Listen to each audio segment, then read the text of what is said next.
আমরা যারা প্রতিদিন রাতের বেলায় বাইরে বের হই, বাইরে থাকি, যাতায়াত করি, তাদের দৃষ্টিশক্তি প্রতিদিনই কিন্তু নষ্ট হচ্ছে। কেন নষ্ট হচ্ছে? কারণ বেআইনি আলো। কীরকম সেই বেআইনি আলো? এই যে আমার পিছনে এই যে আলো দেখা যাচ্ছে গাড়ির, ঠিক চোখে এভাবে আলো পড়ে, ঝলসে ওঠে, আমাদের চোখ ঝলসে যায় এবং আমাদের দৃষ্টি প্রতিদিনই কিন্তু যে দৃষ্টিশক্তি, তার সেই দৃষ্টিশক্তির উপরে একটা প্রভাব পড়ে।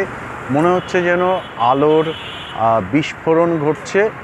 পিছনে যে গাড়ির আলোগুলো দেখা যাচ্ছে, এই আলো আমরা ব্যবহার করতে পারি কি না। নিয়ম হচ্ছে, যারা গাড়িতে কোম্পানি যে আলো দেয়, গাড়ি সংস্থাগুলো, তার বাইরে আমরা অনেকেই টোটো হোক, অটো হোক, বাইক হোক, কিংবা 4 চাকা কিংবা 6 চাকা, 8 চাকা, 10 চাকা, যায় যে গাড়িই হোক না কেন, সমস্ত গাড়িতে অতিরিক্ত আলো লাগাতে গেলে পরিবহন দপ্তরের অনুমতি নিতে হয়। সেক্ষেত্রে পরিবহন দপ্তর এই আলোর যে তির্যকতা, সেটা পরীক্ষা করে তারপর তারা অনুমতি দেয়। কিন্তু দেখা যায় বাস্তবে যেটাকে চায়না আলো বলা হয়, সেই চায়না আলোর দেদার ব্যবহার, আর এর ফলে আমাদের চোখে যখন এই যে অটোটা, এই গাড়িটা, অ্যাম্বুলেন্সটা বা পিছনে যে গাড়িটা আসছে, চোখের উপরে সরাসরি কিন্তু এই আলো পড়ছে, যার ফলে আমাদের চোখ কিছুক্ষণের জন্য অন্ধ হয়ে যায়। ঝলসে যাওয়ার দরুন এই দেখতে না পাওয়া অন্ধত্ব এটা ঘটে এবং একটা পলক ফেলার পর আবার আমরা দেখতে পাই। এই যে ঘটনা, এই ঘটনায় আমাদের দৃষ্টিশক্তিতে প্রভাব পড়ে এবং চোখের আয়ু কমে যায়। আবার দেখা যায় যে বহু গাড়ি আছে, তারা অটো হোক, টোটো হোক, তারা কিন্তু এরকম রাস্তায় যে আলো আছে, স্ট্রিট আলোতে কিন্তু যাতায়াত করে, নিজেরা আলো না জ্বালিয়ে। অনেক সময় কি হয়, উল্টো দিক থেকে কোনো গাড়ি আসছে কি না সেটা বোঝা যায় না। যদি কিনা কোনো গাড়ির পিছনে থেকে ওভারটেক করতে যায় এই আলো না জ্বালানো গাড়িগুলি, তখন অনেক সময় বোঝা যায় না যে ওই গাড়িটির পিছনে, সামনের উল্টো দিক থেকে আসে সামনের গাড়িটির পিছনে অন্য কোনো গাড়ি আসছে কি না।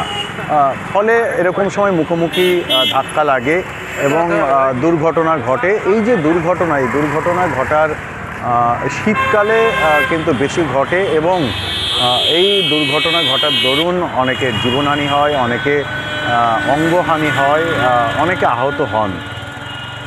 শীতকাল হোক কিংবা বর্ষাকাল হোক কিংবা গরমকাল, দুর্ঘটনা সারা বছরই লেগে থাকে এবং পথ দুর্ঘটনায় ভারতবর্ষের মৃত্যুর সংখ্যা বেশি।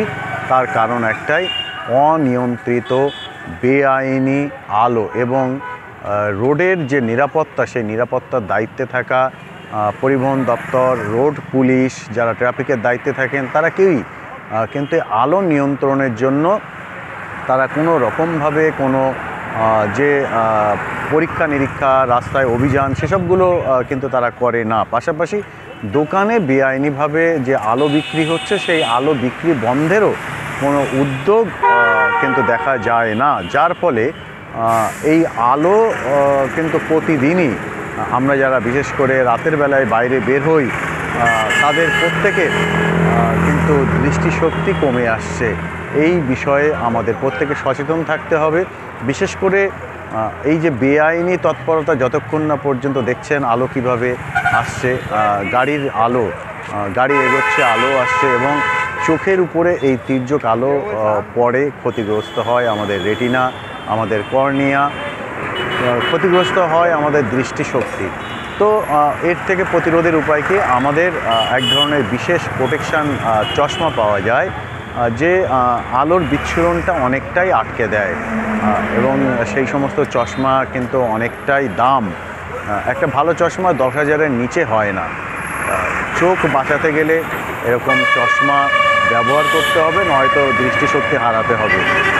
এবং চালকরা বলছেন, গাড়ির চালকরা বলছেন, তাদের কিন্তু অসুবিধা হয় গাড়ি চালানোর সময় এই আলোর যে তাণ্ডব, সেই আলোর তাণ্ডবের দরুন।